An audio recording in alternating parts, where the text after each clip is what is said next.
Hello, this is Dr. Dennis Bielfeldt of the Institute of Lutheran Theology.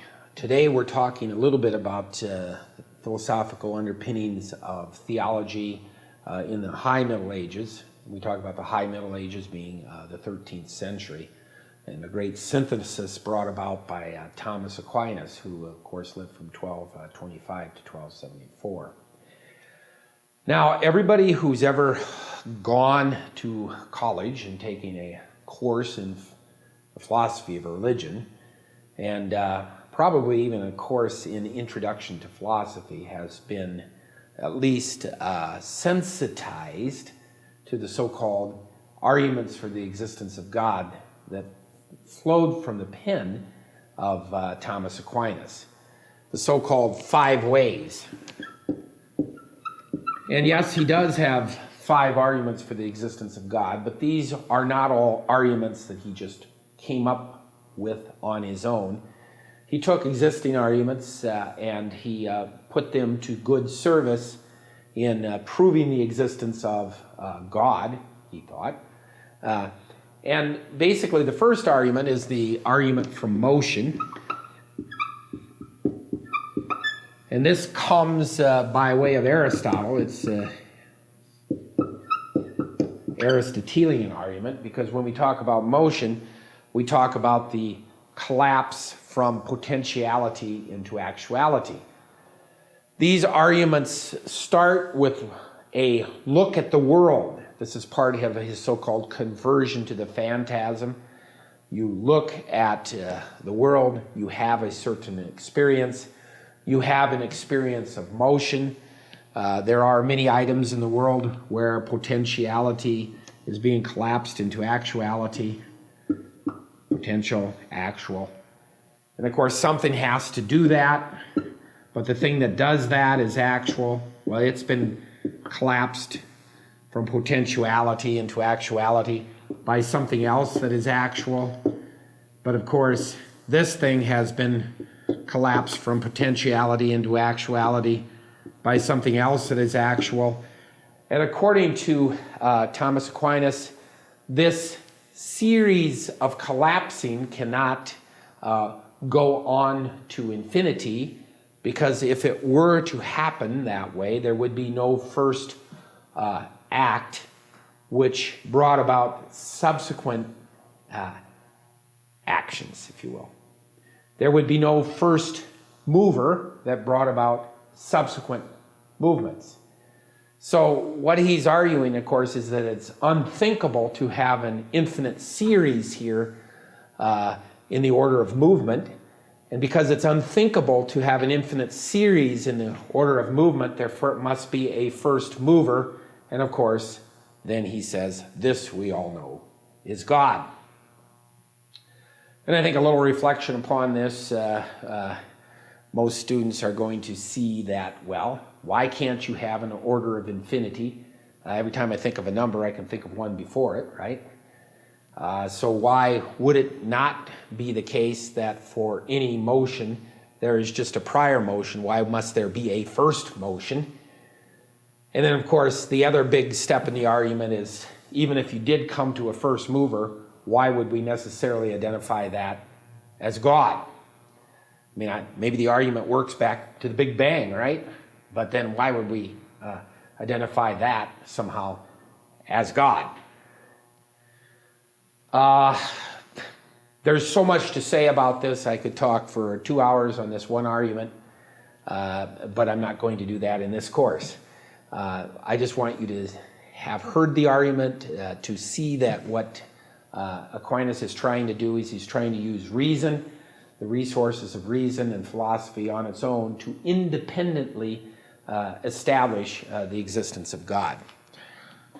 The second argument that he uses is the argument from first cause. And this is due to, probably comes from Avicenna. Avicenna, yeah, that's it. Hope I spelled it right. This would be the Islamic philosopher. The argument for first cause looks a lot like the argument from motion. However, it's in a slightly different, shall we say, metaphysical key. The first argument definitely makes use of the Aristotelian collapse from potentiality into actuality. The argument from first cause can be stated without that. You look out in the world and there's things out there. Well, what caused that thing? Well, there must be some other thing. And what caused that? Well, there must be some other thing. And what caused that? There must be some other thing. But of course, this cannot go on to infinity, because then there would be no first cause and thus no subsequent cause. Therefore, there is a first cause, and this we know is God. So, of course, the same two major objections that confront the first argument confront the second argument, and that is an infinite series in the order of causing really repugnant to the intellect? And secondly, if you did establish a first cause, why would you necessarily think that's God? Now, it's important that we make a distinction between what we talked about earlier in the course, and that's an in esse and inferi series. An inferi series is a series in the order of becoming, and the way I stated both arguments 1 and 2 sounded like an inferi rendering of the arguments. That is to say that there is a temporal cause prior to the effect, and then there is a temporal cause prior to that cause, and a temporal cause prior to that cause. But of course, Aquinas was a staunch follower of Aristotle, and Aristotle did not understand his arguments necessarily to be in the order of becoming, but in the order of being. And when you're in the order of being, you're talking about a order of ontological dependency. So if you take the second argument and you render it in the order of being, you would say, well, there is something that exists, and then there must be some reason why that exists, cause, and some reason, cause, why that exists. This cannot go on to infinity. Why? Because then there would be no reason, cause, why anything exists. So one could probably argue here that from the standpoint of the in esse series, these arguments may be a little bit stronger. This takes us into the realm of the so-called principle of sufficient reason. For anything that there is, there must be some reason why it is. And these arguments then start to look somewhat like other arguments. And we cannot, at this introductory level, parse these arguments in such a way as to make sure that this is Thomas's and this is Samuel Clark's or somebody else. So we'll just keep it at that at this point. The third argument is a very interesting argument. It's the argument from contingency. The argument from contingency. And this really is a revision, probably, of something that was argued by Maimonides.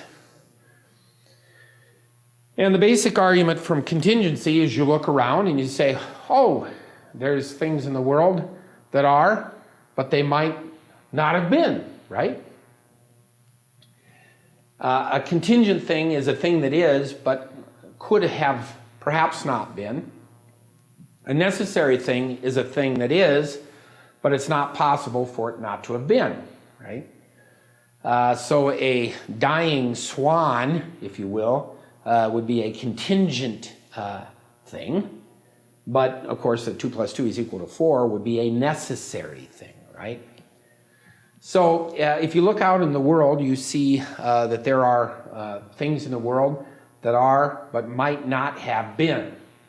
And then from this point, this is a really complex argument, actually, much more complex than it's oftentimes, shall we say, presented in introductory texts. But you look around and you see that there are things that are but that might not have been.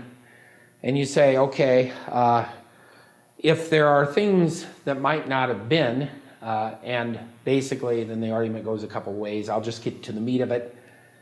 If you take this as an in esse rendering, that would be to say if you pull time out of this and allow the time to have always been, then of course in an infinite amount of time, if everything might not have been, there would have been a time in which not everything is not at the same time, right?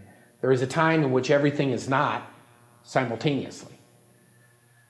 But of course, something cannot come from nothing, right? So if there was a time in which everything was not all at the same time, everything was not, and something cannot come from nothing, there would be nothing now. But there is something now. So there was never a time in which not everything was not simultaneously. And if there was never a time in which not everything was not simultaneously, then there must be something at least that is necessary. There's at least one thing. There could be many things. And then he has an argument in the order of necessity, and he basically says that if anything is necessary in the order of necessity, there cannot be an infinite regress here. There has to be one necessary thing upon which all other necessity depends, and this we all know is God. So God is a necessary being. Now, to just do that argument would take 45 minutes. There's all kinds of things that are exciting about the argument, all kinds of things that are probably deeply wrong about the argument. For instance, it seems to trade on senses of physical and necessary becoming, if you will. If it's possible that not everything was not at the same time, then it seems odd to claim that if there's something now, that must have come about by something before, because if there was a time in which everything was not at the same time, there should be a time in which everything is at the same time. So if there's a time in which all things are not, why would it have to be the case that something cannot come except through nothing? If things are that radically contingent, then all of a sudden they show up. Anyway, we'll leave that argument be. The fourth argument is actually Thomas's own. It's the argument from perfection, and it is a deeply Platonic argument. We look around and we say, well, you know, I can judge some things to be better than other things.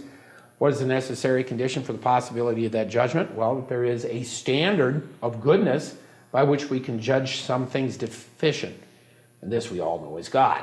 Okay. And finally, the argument from harmony. And this is due to the Damascene, John of Damascus. Basically, this argument is he looks out and he sees, of course, that there are events that happen in the world that seem to suggest a type of harmony, a type of final causality. And, of course, then he says that the necessary condition for these events like seasons and sunshine and moonlight and nice rains and everything is actually some God that makes it to be the case that these things obtain for the good of human being. So there's all kinds of problems with the so-called teleological argument, and of course that's been under a lot of attack for 700 years. But I should tell you that both the cosmological arguments, which are the first three, and the teleological argument that is number 5 has made quite a comeback lately. And there are all kinds of people working in this field. All right, a little intro to Thomas's 5 ways. This is Dr. Dennis Bielfeldt in the Institute of Lutheran Theology, and I'll be right back.